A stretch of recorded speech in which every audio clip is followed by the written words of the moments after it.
বন্ধুসকল আজি আকৌ এটা পুনৰ নতুন এটা ভিডিঅ' লৈ আপোনালোকৰ মাজলৈ আহিছোঁ আপোনালোকৰ মৰমৰ গগৈদা আৰু স্বাগতম জনাইছোঁ মোৰ ইউটিউব চেনেল এক্সপ্ল'ৰ উইথ গগৈদা। আজি কিছু নতুন আৰু কিছু ব্যতিক্ৰম চিন্তাৰে কিছু যুৱকৰ মনৰ কথা জানিব আমি। আৰু মোৰ পিছফালে আপোনালোকে দেখিছে যিটো আই লাভ কেনপাছ, আৰু এই আই লাভ কেনপাছনো কি তাৰ সন্দৰ্ভত বিশদভাৱে জানিম আৰু কিছু উদ্যমী যুৱকৰ যি চিন্তাধাৰা আৰু তেওঁলোকৰ যি চিন্তাধাৰাৰ বিষয়ে আমি আপোনালোকক জনাব চেষ্টা কৰিম। আৰু চাই থাকিব মোৰ ইউটিউব চেনেল এক্সপ্ল'ৰ উইথ গগৈদা। আৰু পোনপ্ৰথমে আমি এই তিনিজন মোৰ কাষত যি ভাইটি আছে উদ্যমী যুৱক, আমি সততে কওঁ যে অসমীয়া যুৱকে কাম নকৰে, অসমীয়া যুৱকে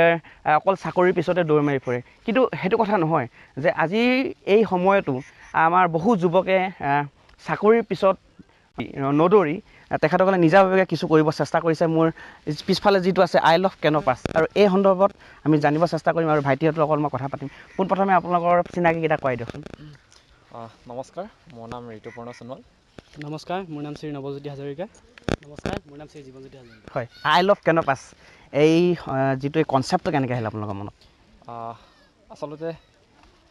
এইটো আমি পিকনিক প্লেচ হয় এটা, ইয়াত বহু আপোনাৰ দেশী বিদেশী পৰ্যটক আহে, তেখেতসকলে আহি মেলি বহু জেগা পৰিদৰ্শন কৰি মেলি গুচি যায়। চ' আমি এনেকুৱা এটা ভাবিলোঁ যে আমাৰ লোকেল ল'ৰাবিলাক যিহেতুকে আমি এনেই থাকোঁ, ঘৰতে এনেই বহি মেলি থাকোঁ, চ' ঘৰটোত কিবা এটা এনেই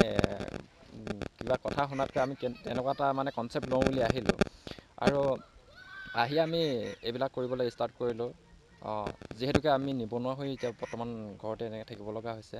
তাৰ কিবা এটা স্বাৱলম্বী হ'ব পাৰিম বুলি এনেকুৱা এটা সিদ্ধান্ত লৈ আহিলোঁ। আৰু হয়, আই লাভ কেনপাছটো কেতিয়াৰ পৰা আৰম্ভ কৰিছিলে আপোনালোকে? আমি আপোনাৰ যোৱা বছৰৰ পৰা আমি আৰম্ভ কৰিছিলোঁ, কিন্তু যিহেতুকে ইয়াত বানপানী হোৱাৰ কাৰণে আমি প্ৰতি বছৰে মানে কি কৰে উঠাই লৈ যাব লগা হয়। বিকজ আকৌ আমি পুনৰ আমি ডিচেম্বৰ 1 তাৰিখৰ পৰা পুনৰ মেৰামতি আৰম্ভ কৰোঁ। এতিয়া আপোনালোকৰ যিটো কিমান বছৰ হ'ল এনেই প্ৰচেষ্টাটো আপোনালোকে? এইটো আচলতে আপোনাৰ আজি 2007 চনৰ পৰা আছে। হয়, তেতিয়াৰ পৰা এইটো আছিলে, এতিয়াও আছে। গতিকে যিমানখিনি থাকে আৰু মানে যিহেতুকে আপোনাৰ দেখিছে আমাৰ মেইন সমস্যাটোৱে হৈছে ইয়াৰ নদী গৰাখহনীয়া সমস্যা। এইটো আজি আপোনাৰ সমস্যাটো সেই যেতিয়া আপোনাৰ 2007 চনত আছিলে তেতিয়া আপোনাৰ এই বস্তুখিনি সেই জংঘলখিনি যেন তালৈকে আছিলে, কিন্তু আজি ক্ৰমান্বয়ে কমি এটা সময়ত হয়তো আমি নেক্সট বছৰ হয়তো মানে কথা সুধিব বিচাৰিছোঁ, আপোনালোকে যিহেতু এই কিমানজন যুৱক ইয়াত জড়িত হৈ আছে আৰু ইয়াত মূলত আপোনালোকে কি সুবিধা প্ৰদান কৰিছে সেইটো জানিব বিচাৰিম। আমি ইয়াত জড়িত হৈ থকা আমাৰ প্ৰায় 10-12জন ল'ৰা আমি জড়িত হৈ আছোঁ। ইয়াত আপোনাৰ সুবিধাখিনি ক'ব দিছোঁ নহয়, সুবিধাখিনি মই জনাই দিছোঁ।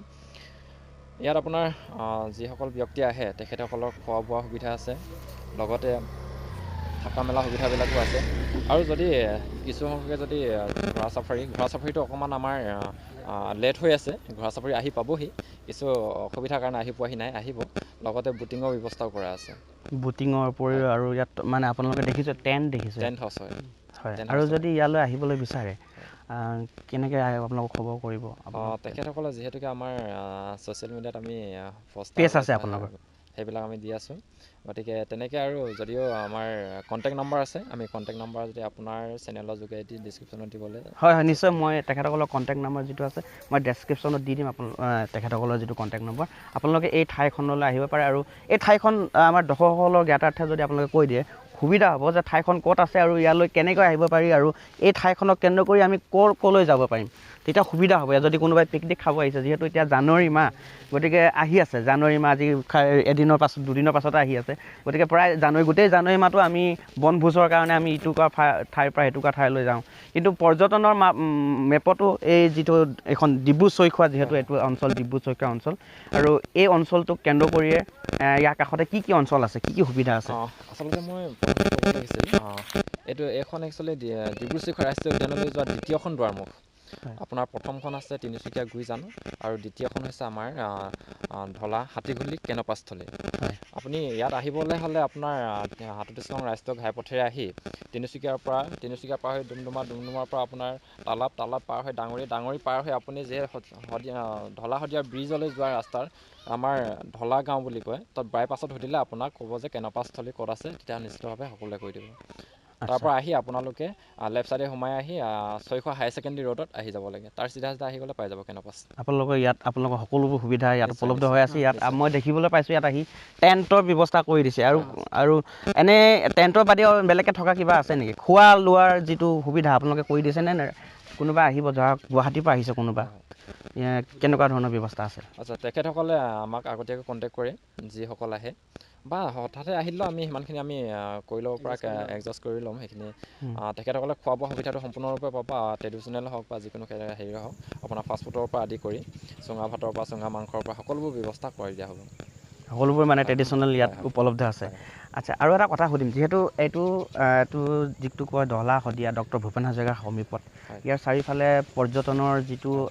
মানে ইয়াত হটস্পট কিছুমান আছে যেনেকৈ পৰশুৰাম কুণ্ডলৈ যাব পাৰি বা বিভিন্ন ঠাই আছে মায়'দিয়া আছে তো সেই ঠাইবোৰলৈ যাবলৈ আপোনালোকে কিবা গাইডৰ ব্যৱস্থা কৰি দিব পাৰিবনে বা আপোনালোকে এনেকুৱা নিয়াৰ কোনো ব্যৱস্থা কৰি দিছে নেকি এনেকুৱা আচলতে আমি সেইবিলাকৰ ইমান হেৰিলৈ যোৱা নাই আমি আপোনালোকৰ ডিব্ৰু চৈখোৱালৈ যিসকল ব্যক্তি যাব বিচাৰে তেখেতসকলৰ কাৰণে আমি সুবিধা কৰি দিওঁ আচ্ছা আপোনালোকে মানে এইটো গুৰুত্বপূৰ্ণ কথা যদি ডিব্ৰু চৈখোৱালৈ কোনোবা আহিব বিচাৰে তেখেতসকলে ইতিমধ্যে ক'লে যে এইটো দ্বিতীয়খন দুৱাৰমুখ স্বৰূপ বুলি কৈছে আৰু প্ৰথমখন যিটো গুইজান আৰু এইখন দ্বিতীয়টো কেনপাছ আপোনালোকে যদি ডিব্ৰু চৈখোৱালৈ যাব বিচাৰিছে তেতিয়াহ'লে ইয়াত আহি আপোনালোকে কণ্টেক্ট কৰিব পাৰে আৰু তেখেতসকলে এই যুৱকসকলে ধুনীয়াকৈ আয়োজন কৰি দিছে আপোনালোকে নিশ্চয় তেখেতৰ লগত সকলো সেৱা উপলব্ধ কৰিব মই শুনিবলৈ পাইছোঁ আপোনালোকে ইয়াত ঘোঁৰা চাফাৰী কৈছে এইটো কিমান বছৰৰ পৰা কৰি আছে এই বছৰ হ'বনে আমি ফাৰ্ষ্ট বুলি ক'ব লাগিব এবাৰ প্ৰথম ষ্টাৰ্টিং হয় আমি যিমান পাৰোঁ সোনকালে আনিবলৈ চেষ্টা কৰি আছোঁ কিছু প্ৰব্লেমৰ কাৰণে আমি আনিব পৰা নাই যিহেতুকে আজিকালি গাড়ীত আনিব অসুবিধা হৈছে আমি ঘোঁৰাকেইটা আনিবৰ কাৰণে অলপ অসুবিধা হৈ গৈছে কিন্তু খুব 2-3 দিনৰ ভিতৰতে আহি পাবহি ঘোঁৰাকেইটা আৰু এটা শেষত আপোনাক কথা সুধিব যিহেতু যিটো এটা সময় এই সময়ত যিহেতু এটা চাকৰিৰ কাৰণে আমাৰ নিচিনা বহু যুৱ প্ৰজন্মই হাবাথুৰি খাই ফুৰিব লগা হৈছে এই ক্ষেত্ৰত আপোনালোকে যিহেতু এই কৰ্মৰ প্ৰতি আগ্ৰহী হৈছে যিহেতু আপোনালোকে আগ্ৰহী হৈ যথেষ্টখিনি আগুৱাই গৈছে কি ক'ব যিসকলে এনেকুৱা কাম কৰিব বিচাৰিছে এনেকুৱা পৰ্যটনৰ ক্ষেত্ৰত বা এনেকুৱা টুৰিজিমৰ এই যিবোৰ কাম কৰি আছে আপোনালোকে এই কেনেকুৱা ধৰণৰ পদক্ষেপ ল'ব লাগিব সকলোকে এটাই অনুৰোধ আপোনালোকে যাতে যিহেতুকে বহু আমাৰ নিচিনা যুৱকে বহিৰাগত বেলেগত থাকিবগৈ লগা হয় আজি বেলেগৰ মানুহবিলাক আহি আপোনাৰ বহিৰাগত মানুহবিলাক আহি অসমত কেনেকুৱা ধৰণৰ বিজনেছ কৰি আছে কিবা কৰি আছে চ' অকল আমাৰ ল'ৰাবিলাকে যে অকল চাকৰিৰ ক্ষেত্ৰতে পিছৰ যে দৌৰিলে নহ'ব আমি নিজক কেনেকৈ আমি স্বাৱলম্বী কৰিব পাৰোঁ তেনেকুৱা আমাৰ নিজৰ অঞ্চলটোতে বা আমি ঘৰখনতে তেনেকুৱা এটা কাম কৰিব পাৰোঁ যিহেতুকে আজিকালি খেতি বাতিও বহুতখিনি মানুহৰ স্বাৱলম্বী হ'ব পাৰে ঠিক এনেকুৱা যদি আপোনালোকে কৰিব বিচাৰে তেতিয়াহ'লে নিশ্চিতভাৱে এনেকুৱা ভাল এটা জেগা এটা থাকিব লাগিব প্লেটফৰ্ম এটা থাকিব লাগিব যিহেতুকে আগৰবিলাকে আমাক তেনেকুৱা প্লেটফৰ্ম এটা দি থৈ যাব লাগিব তেতিয়াহে আমাৰ পাছৰ প্ৰজন্ম সেইখিনি কৰিব পাৰিব কিন্তু আমি সেইটো একচুৱেলি পোৱা নাছিলোঁ যদিও আমি চেষ্টা কৰিছোঁ আপোনালোকে শেষত আপোনালোকৰ চৰকাৰৰ প্ৰতি কি অনুৰোধ বা চৰকাৰৰ ফালৰ পৰা আপোনালোকে কিবা সহায় সহযোগিতা বিচাৰিছে নিশ্চিতভাৱে আমাক প্ৰথম চাত সেইখিনি সহায় নিশ্চিতভাৱে লাগেই কিন্তু আজিলৈকে আমি কোনো ধৰণৰ সহায় সহযোগিতা নাপালোঁ আজিলৈকে চৰকাৰক আমি অনুৰোধো জনাইছিলোঁ তেনেকৈ আমাৰ বিধায়ক মহোদয়কো আমি অনুৰোধ জনাইছিলোঁ যে আমাৰ কিছু আৰ্থিকভাৱে প্ৰব্লেম হোৱাৰ কাৰণে আমি 2-এটা মানে বস্তু আমাৰ কাৰণে লাগিছিল কিন্তু সেইখিনি আমাক আনি দিবলৈ সক্ষম নহ'ল আমি তাৰ সিমানটো কৰি আমি সিমানখিনি আমি মান্তি হৈ তেখেতক আমি আমাৰ এই দুৱাৰমুখস্থলী মানে ফিটা কাটিবলৈ উদ্বোধন কৰিবৰ কাৰণে তেখেতক মাতিলোঁ আৰু তেখেতক মাতাৰ উদ্দেশ্যটোৱে হৈছিলে আমাৰ যিহেতুকে নদী গৰাখহনীয়া সমস্যাটো আজিৰ সমস্যা নহয় এইটো অতীতৰ পৰা সমস্যাটো চলি আহিছে আজিলৈকে সমাধান হোৱা নাই যিহেতুকে আমাৰ বিধায়কে আজি প্ৰায় 15-20 বছৰ হ'ল চাগে 20 বছৰ হ'ব এবাৰ গৰাখহনীয়াৰ প্ৰতি কোনো ধৰণৰ ব্যৱস্থা লোৱা নাই হয় এনেকুৱা ধৰণৰ এটা জ্বলন্ত সমস্যাৰ পৰিপূৰ্ণ এটা অঞ্চলত এই যিসকল যুৱক উদ্যমী যুৱক তেখেতসকলে আগুৱাই আহিছে কিন্তু চৰকাৰৰ ফালৰ পৰা বৰ্তমান পৰ্যন্ত কোনো মানে সহায় সহযোগিতা পোৱা নাই বুলি আমি জানিব পাৰিছোঁ অতি দুখিত কিন্তু আশা কৰিছোঁ অনাগত দিনত যিসকলে যুৱকে এনেকৈ উদ্যমী যুৱক তেখেতসকলে এটা পৰিকল্পনা আগুৱাই বিচাৰিছে তেখেতসকলক যাতে তেখেতৰ কৃপাদৃষ্টি চৰকাৰৰ কৃপাদৃষ্টি পৰে যেন আৰু শেষত সকলোকে অনুৰোধ জনাইছোঁ এই যুৱকসকলৰ যি